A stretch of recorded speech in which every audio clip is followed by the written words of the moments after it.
Let her cook. Y'all stop being petty.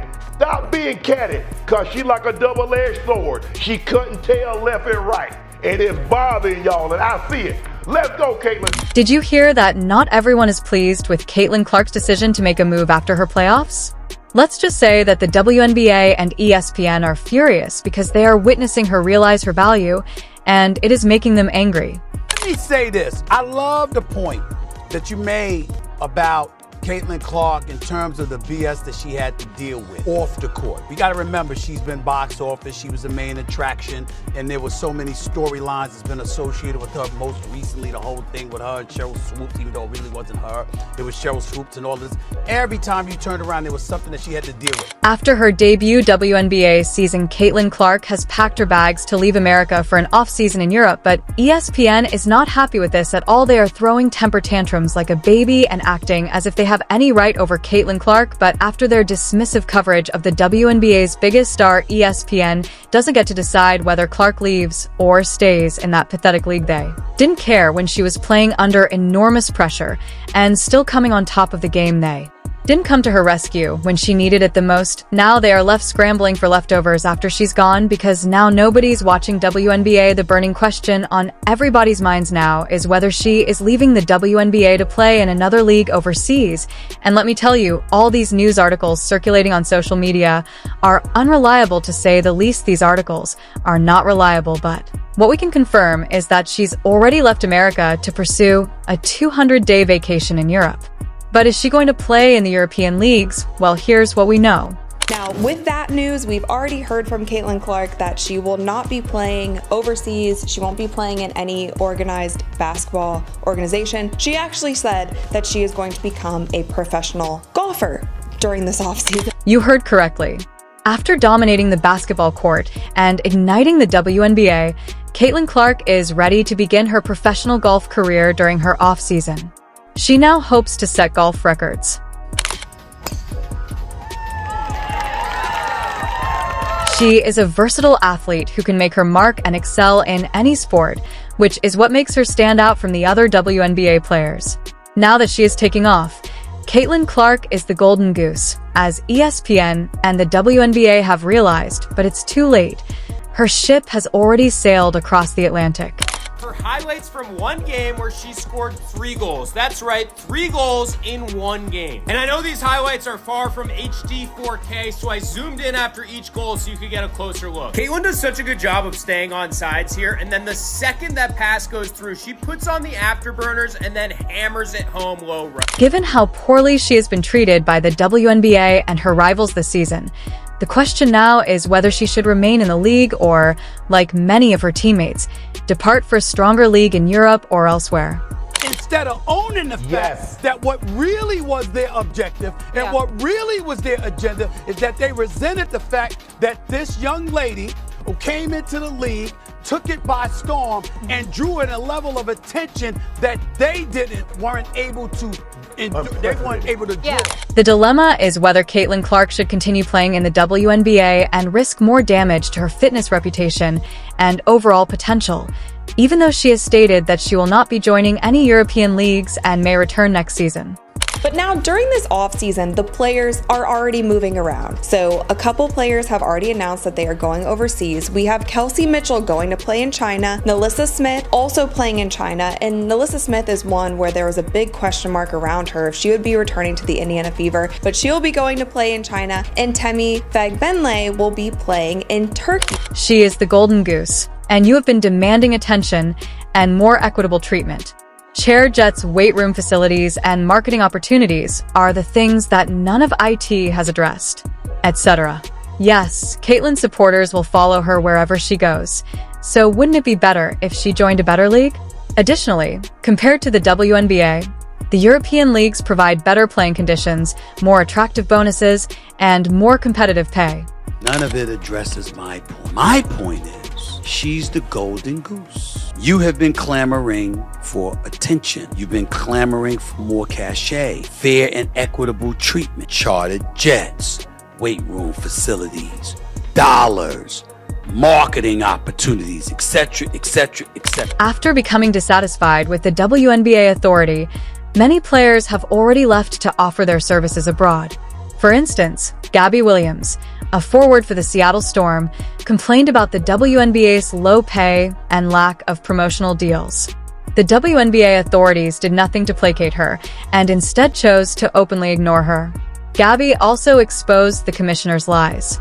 With the WNBA season ending for many teams, there are already so many players heading overseas to play during the off-season. But with all of the drama currently surrounding the WNBA, on top of the low-paying salaries, some of these players are questioning if they'll even return. She was compelled to search for better opportunities after her cries were disregarded, and in 2024, she signed a contract with the Turkish team Başakşehir. This is precisely what's wrong with the WNBA. They don't care if players are getting lower pay, getting fouled by other players, or being treated disrespectfully. During her exit interview, Storm player Gabby Williams warned the WNBA, if you want to keep international players, you need to do better. So here's what she had to say. And Caitlin Clark has become the most egregious victim of WNBA officials. She was treated disrespectfully, ridiculed, and mocked by the envious veterans, while her detractors did everything in their power to harass her on the court. For example, in the famous iPook incident, Rydiite Carrington committed a flagrant foul against Caitlin Clark and was openly celebrating it with her teammates during the game. The WNBA simply watched in silence as they made fun of fair play and sportsmanship.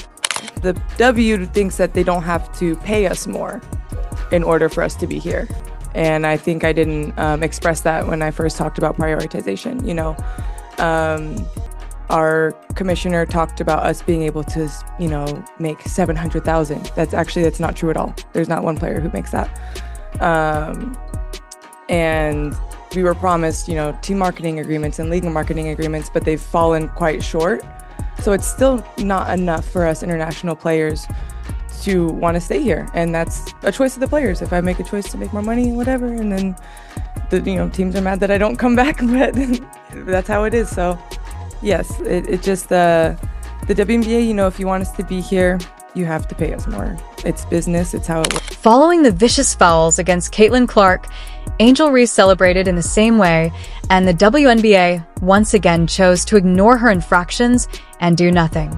And specifically, a lot of these casual fans who have come into watching the WNBA because of Caitlin Clark, who plays a smooth style of basketball, who shoots from really far away, who makes great passes, who handles the ball well. People are coming for a style of play that is similar to that. They are not looking for post players to be posting up on one another, drop step, one step to the basket, cheap shots, fouls, slow style of basketball. They want to see a run and gun game, and I think that that is the most exciting way to watch a women's game. ESPN did not stand behind Caitlin Clark and did not condemn the attackers for their egregious mistreatment of the best WNBA player to emerge in a long time. So where was the indignation then?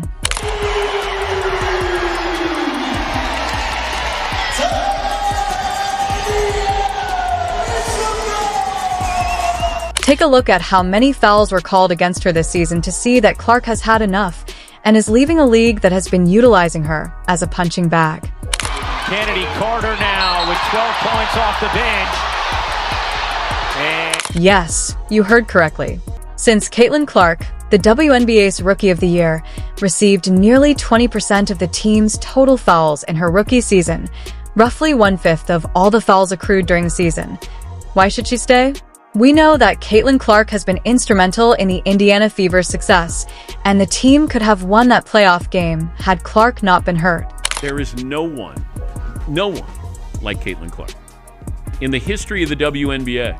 She had to defend herself physically against the constant fouls. According to Clark, she felt like she was being hammered.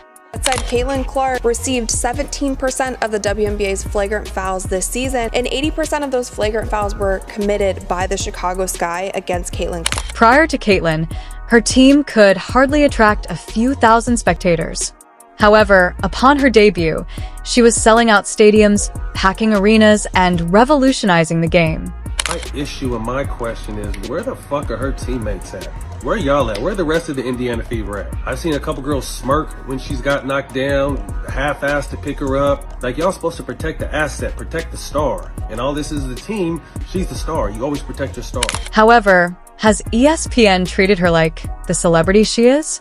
Nope, they missed the mark, and now they're frantically attempting to maintain their reputation. Clark has frequently defeated Hall of Fame athletes like Diana Taurasi, demonstrating that she is not simply a celebrity, but the best of the best. She struggled with physical defense she's faced at the professional level and voiced frustration with the league's officiating, recently telling reporters, quote, "I feel like I'm getting hammered and everybody is physical with me, and opponents get away with things that other people don't get away with." That's what Caitlin Clark said. That is what she said, okay? But to me, it's a bigger issue going on. And the WNBA seemed to not care that their biggest draw was being eliminated, but now that Caitlin has had enough and wants the best for herself, they all seem to care that it is their loss. Meanwhile, the league sat back and let her take hit after hit, dirty plays, with no calls from the referees. But we should have been giving her the credit. We saw the ratings, we saw the merchandise sales, we saw the attendance, but y'all want to make it about something else. Oh, what about the women that laid the foundation? What about this? What about it? That ain't got nothing to do with Caitlin Clark. Caitlin Clark is box office. She's doing this. And instead of giving her credit, y'all tried to make it about, oh, y'all poo-pooing the old guard. ESPN and the WNBA are going crazy right now, but they had a chance to make her the face of the league and build a franchise around her, but they let her go. ESPN can try to rewrite the story as much as they like, but they failed to grasp one of the greatest talents. Caitlin Clark is done being used and should move on to something greater and better. Since Caitlin Clark has arrived on the scene, record ratings, record revenue, everything that you could think, record attendance, everything. They've never had it before. Therefore, it will be a while before we see Caitlin Clark play basketball.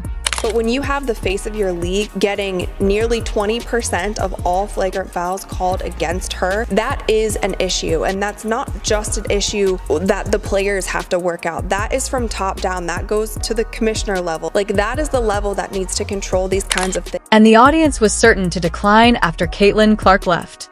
And those folks were very, very loud and conspicuous with their dissent towards things involving Caitlin Clark. When we pointed that out, we said why?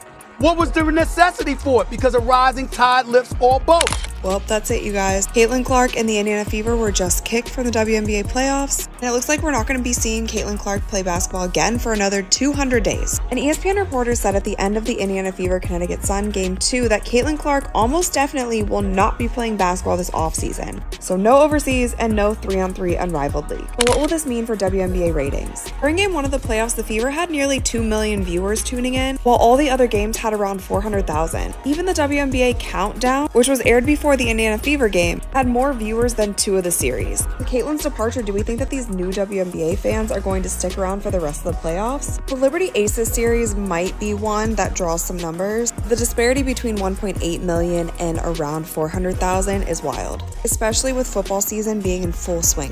What comes next? Will Caitlin be going somewhere where her skills will truly be valued? Will the WNBA and ESPN attempt to determine what went wrong?